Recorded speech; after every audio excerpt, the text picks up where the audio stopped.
My mother thought her toxic boyfriend could be my new dad, but she didn't know I was secretly recording everything he did to her. I still remember the first time I said that sentence out loud, and how impossible it sounded. Because the woman I'm talking about isn't a stranger from a headline. She's my mom, my protector, my best friend. At least, she used to be. Before Vince walked into our lives, there were just the two of us. Me and Mom. And the quiet evenings after my dad left. Divorce has its own sound, not yelling or crying, but that dull emptiness that fills a house when love packs a suitcase. Mom tried to be strong. She told everyone she was fine. I'm just focusing on me, she'd say with that forced half smile that never reached her eyes. I could tell she was lonely. She missed laughter in the kitchen. Missed someone telling her she looked nice in the morning. I guess that's what made her fall for him so fast. Vince came out of nowhere, like a breeze sneaking through a cracked window. He met her at the cafe where she worked weekends. Said his job in construction kept him busy but lonely too. He complimented her vintage earrings, remembered her coffee order the next day, and paid attention in a way no one had in years. At first, I liked him. He made Mom laugh, really laugh, that sound I hadn't heard since before the fight started between my parents. He called her Sunshine, and left sticky notes on the fridge that read, "For the most beautiful woman." I wasn't used to seeing her blush. It was strange but sweet. He started visiting more often, showing up with takeout or flowers or Netflix suggestions. Then the visits turned into sleepovers. "It's just easier," Mom said. "No big deal." 3 months later, there was a toothbrush in our bathroom that wasn't ours. At first, he played the perfect guest, polite, helpful, fixing squeaky doors, offering to cook, telling jokes that made Mom giggle like a teenager. But there was something about him that made silence heavy. He'd stare too long when I answered questions. He'd make comments that seemed like jokes, except they weren't funny. "You'll understand when you're older," he'd say, the universal phrase men use when they don't want to be questioned. Mom couldn't see it. Or maybe she didn't want to.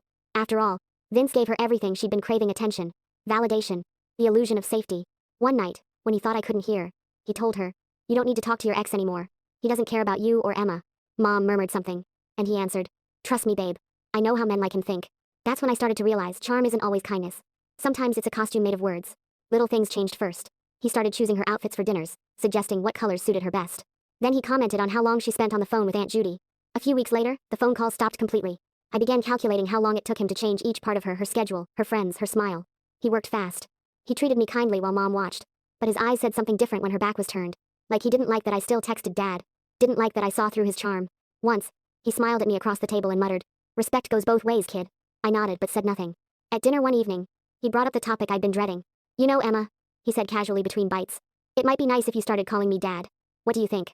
The fork nearly slipped from my hand. Mom looked between us, nervous, hopeful. I forced a smile. "I already have a dad." Vince's eyes hardened for just a second, a flash of something sharp before the charm returned. He laughed too loudly. "Of course. Just a suggestion." That was the first crack in the perfect family picture my mom thought she was painting. After that night, I started noticing how power shifted. He wasn't helping anymore, he was deciding. What we watched on TV, what Mom cooked, what time she went to bed.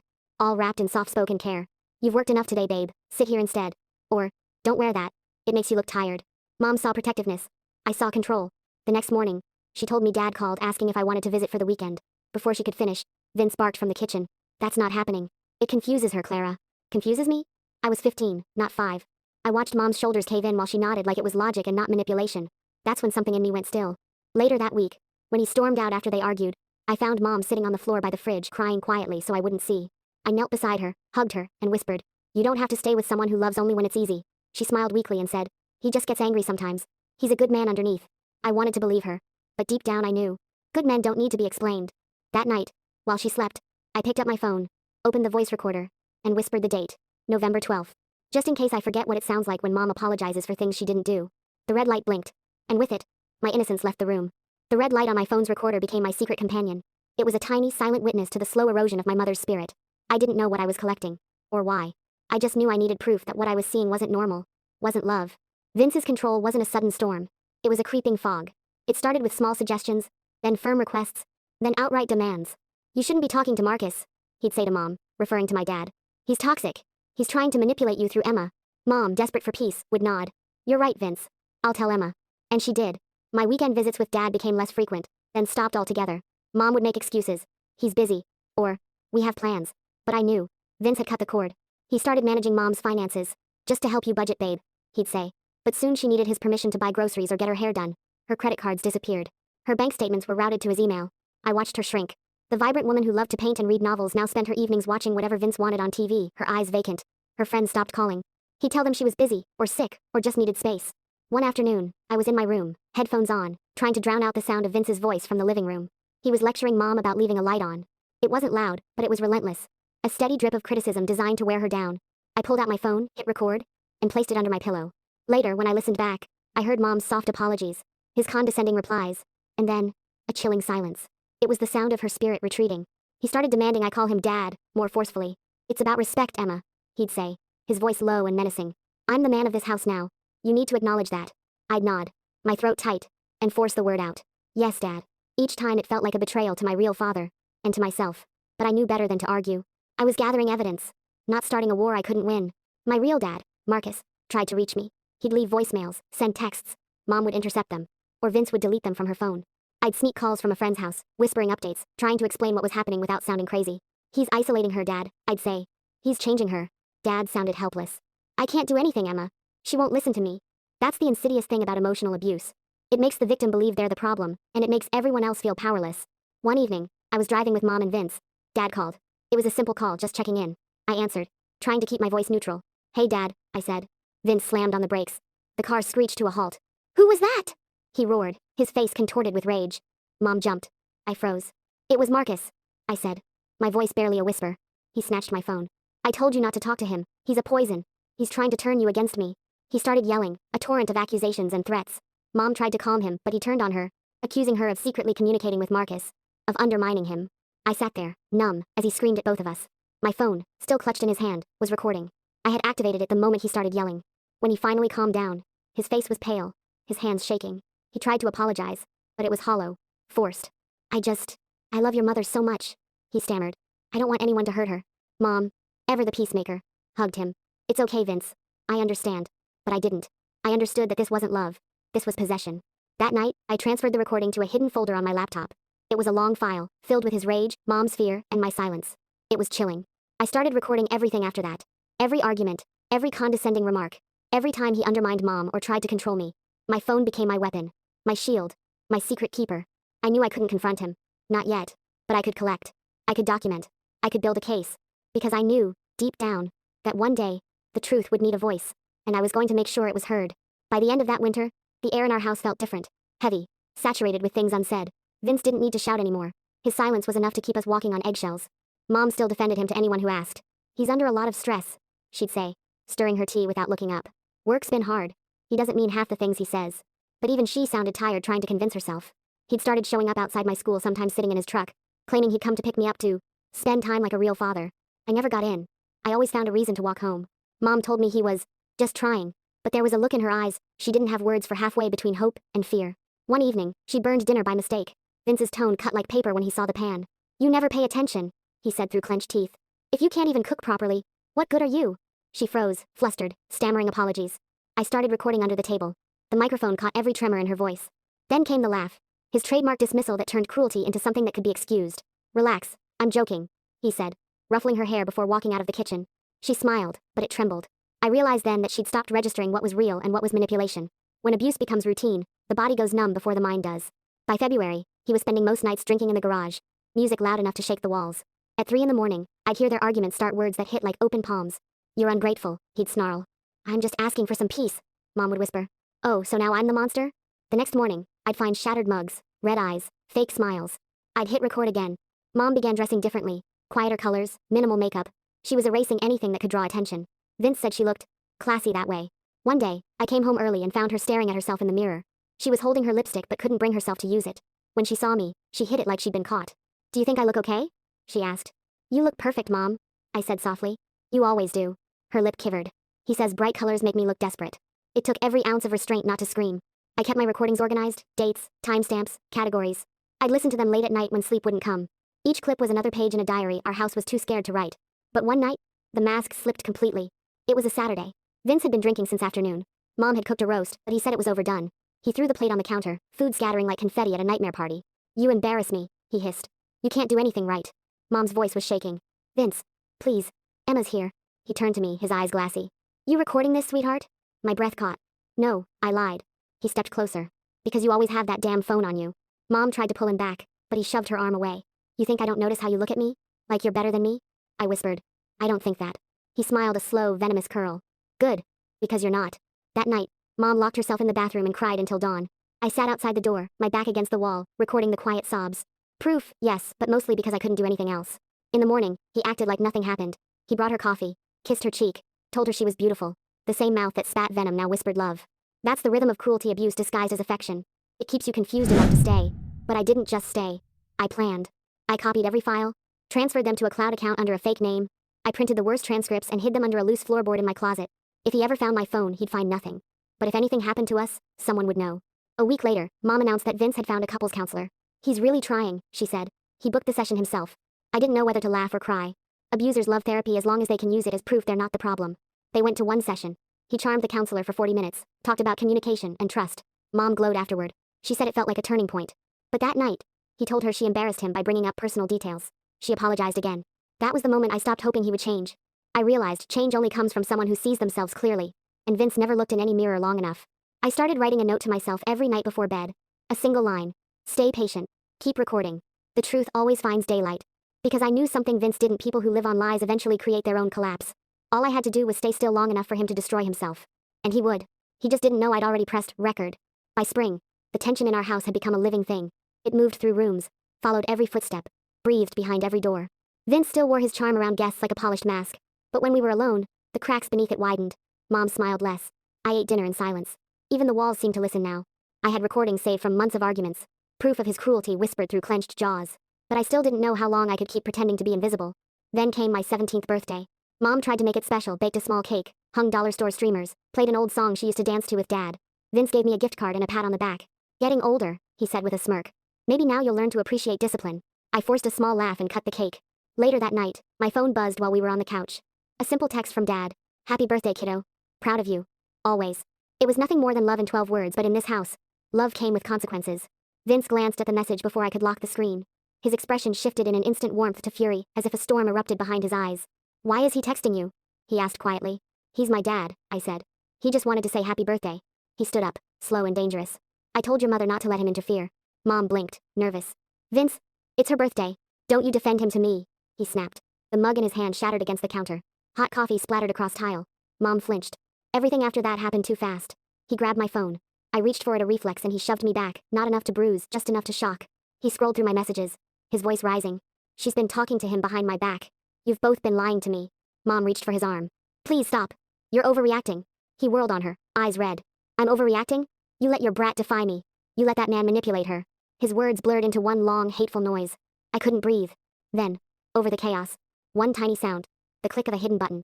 My laptop camera was recording from the hallway shelf where I'd left it earlier. Motion detection. The lens's red dot glowed faintly in the dark.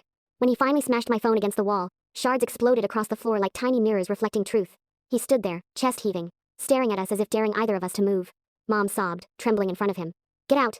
Please, Vince, get out. He sneered. You don't get to tell me that. This is my home now. He stormed upstairs, slamming doors, shouting about betrayal. Every word seared into me. Mom collapsed onto the couch, shaking. I sat beside her, my heartbeat metallic in my chest. I can't do this anymore, she whispered.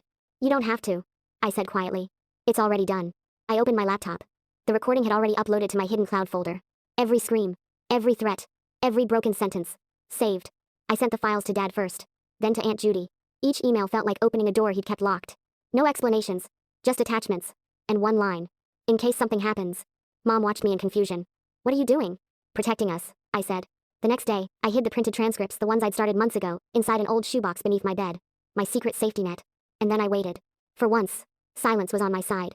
Vince walked around the house like a predator looking for prey, pretending nothing was wrong but snapping at the smallest noise. Mom tried to stay invisible. I kept my expression neutral, though my chest buzzed with adrenaline. That weekend, Dad showed up. He stood on the porch, hands clenched at his sides. Vince froze when he saw him through the window. You need to leave, Dad said, his voice steady but firm. Now. Vince laughed that cruel, amused scoff. You don't tell me what to do in my house. Dad held up his phone and hit play. Vince's own voice filled the living room, distorted but unmistakable. The things he had shouted the night before. The insults. The sound of the phone shattering. Mom's gasp. My sob.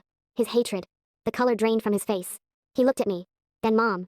Realization dawning that the walls he controlled had betrayed him. You recorded me? He barked, disbelief turning to rage. You recorded yourself, I said quietly. Mom started crying again, but this time, not from fear. From release. You heard us, Vince, she said, voice steady despite the tears. And you don't get to anymore. He lurched toward the door, then turned back, jabbing a finger at me. You think you're clever? You'll regret this. But sirens were already echoing faintly in the distance. Aunt Judy had called the police the second she received my message. Vince stood frozen as flashing blue lights flooded through the curtains. The fake composure collapsed entirely. He muttered something like, "This isn't over," before officers took him by the arm. For the first time since he moved in, our home was quiet. Mom sank onto the floor, head in her hands. I knelt beside her. You kept us safe, she whispered again. I wanted to tell her I was terrified every step of the way, but instead I said, we're safe now. That's all that matters. Outside, the lights faded. Inside, the silence felt strangely new, not threatening, just still. And in that stillness, one truth echoed louder than the rest. Sometimes protection doesn't look heroic. It looks like patience, strategy, and a hidden folder named proof. The house felt hollow after the police left.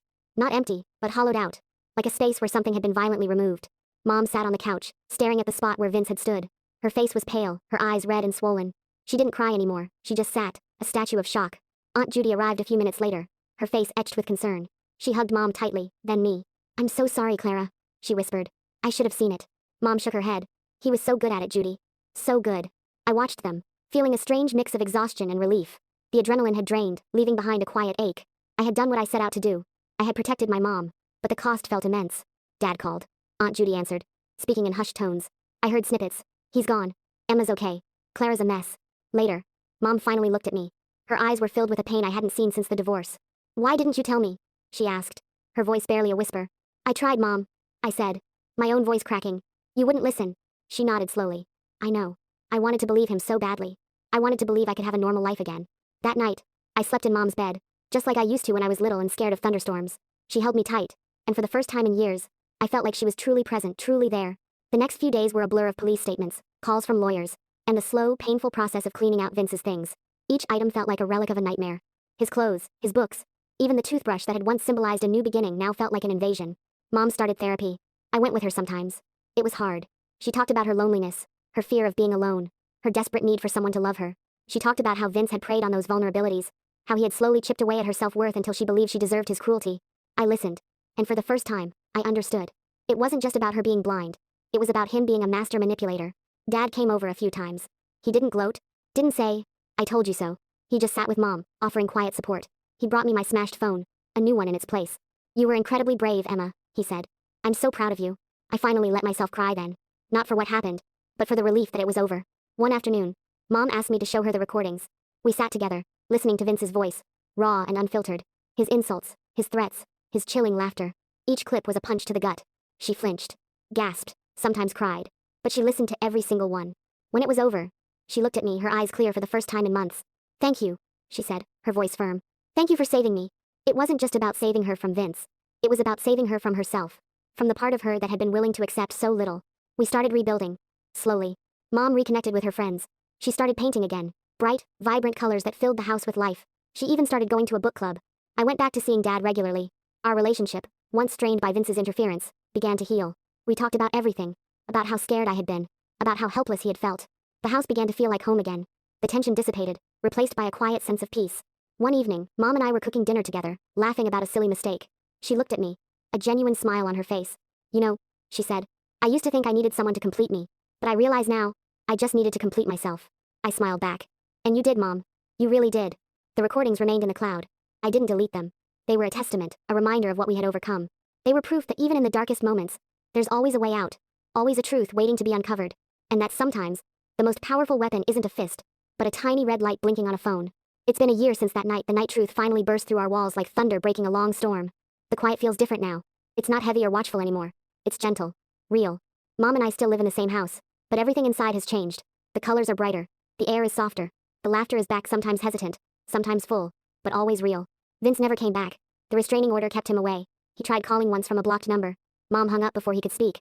After that, we heard nothing again. It's strange how something that once felt so terrifying can fade like a shadow when it's finally faced with light. Mom joined a support group for survivors of emotional abuse. She talks about it openly now, not with shame but with courage. She's not the fragile woman she used to be. She's grounded, calm, no longer seeking approval to breathe. She paints again.